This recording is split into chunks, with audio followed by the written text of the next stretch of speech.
Au début de chaque année, le Centre canadien de politique alternative publie un rapport sur la rémunération des 100 PDG les mieux payés au Canada. L'étude révèle que vers midi, ce lundi, ils avaient déjà gagné autant d'argent que le travailleur canadien moyen pour l'ensemble de l'année, soit 48 636 $.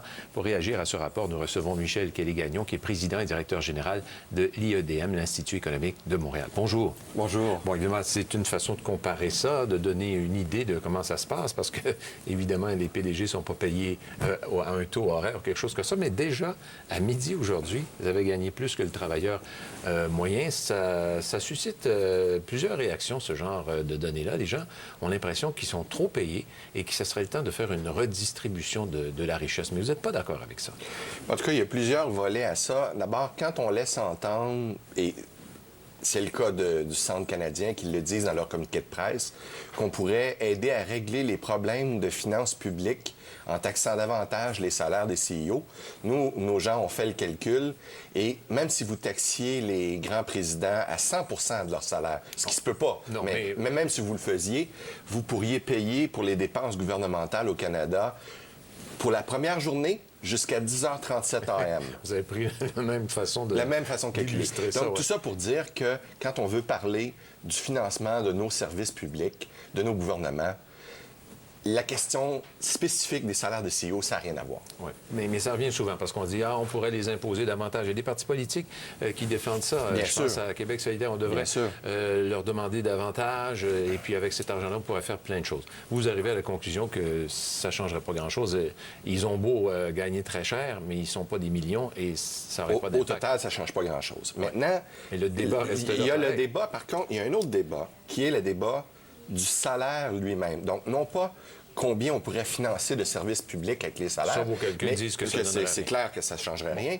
Mais il y en a d'autres qui disent que ça pourrait aider les employés. Alors, l'an passé, on a fait la même méthode. On a présumé que le salaire du CEO était réparti à travers les employés.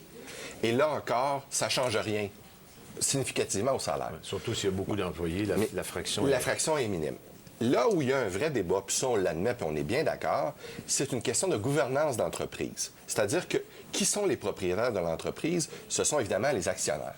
Et alors, il faut s'assurer que le niveau de rémunération du président et des hauts dirigeants correspond réellement à la volonté des actionnaires. Et là, il y a des gens qui disent, en gouvernance d'entreprise, qu'il y aurait peut-être des choses à améliorer sur la façon dont les conseils d'administration fonctionnent pour s'assurer que les conseils d'administration jouent vraiment leur rôle de représenter l'opinion des actionnaires à ce sujet-là. Ouais. Mais ça, c'est un tout autre débat, voyez-vous. Ça n'a rien à voir avec le débat quasi-marxiste que le Centre canadien envoie. C'est une autre discussion. Ouais. Vous n'êtes pas du tout dans le même camp que c'est clair.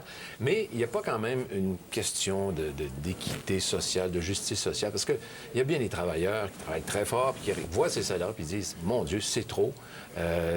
On a du mal à faire Mais en même temps, ces mêmes travailleurs-là vont admettre ou seront d'accord que Carey Price soit payé 6 millions ou 8 millions. Et donc, pourquoi un joueur de hockey, parce qu'il est bon, ça serait correct, et qu'un président qui dirige plusieurs milliers d'employés avec une capitalisation boursière de milliards?